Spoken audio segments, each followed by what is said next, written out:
Everybody said after this interview, well, if Katie Porter has success, you're going to see people come out of the woodwork who've worked for her and served with her, who will tell stories about what her temper's like, and eventually that'll sink her candidacy. That was kind of the chatter in the political class. Well, didn't take more than a day for something to resurface, a video from several years ago where Katie Porter's taping some online conversation, and she makes a mistake. She says something that's wrong, and one of her staffers, trying to do the staffer thing, wants to correct her, but she's in the middle of taping the interview. So this video has gotten a lot of attention too. Story was broken by Politico.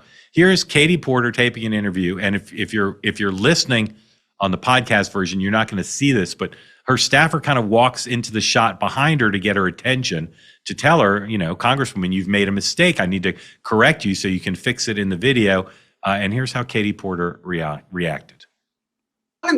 So I'm on the Oversight Committee, you might know, and that is where we did a study recently this fall in September. And what it showed is if we don't electrify our transportation sector, that we're going to lose more than 500,000 Californians dying prematurely to air pollution and other problems. And the state could lose get out of my fucking shot. I wanted to tell you that that's actually incorrect. It's not that it's electric vehicles. It's that if we don't meet the commitments under the Paris Climate Accord. Okay, it does. Okay, you also were in my shot before that. Stay out of my shot. Okay, I'm going to start again with electric vehicles saving us money. Perfect. Okay.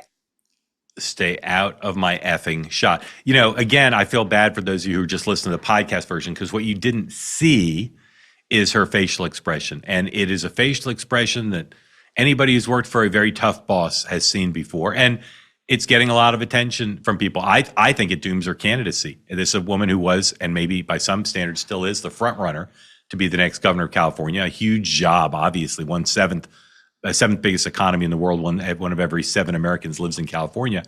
We'll see if I'm right, but I predict that if she continues to stay in the race, if she continues to have success, we're going to hear more stories. We're going to see more videos. But for a lot of Californians, that's the first time they're going to hear of her. And again, I'll say serious issues here about politics and governance, but I find it kind of hilarious. Get out of my effing shot.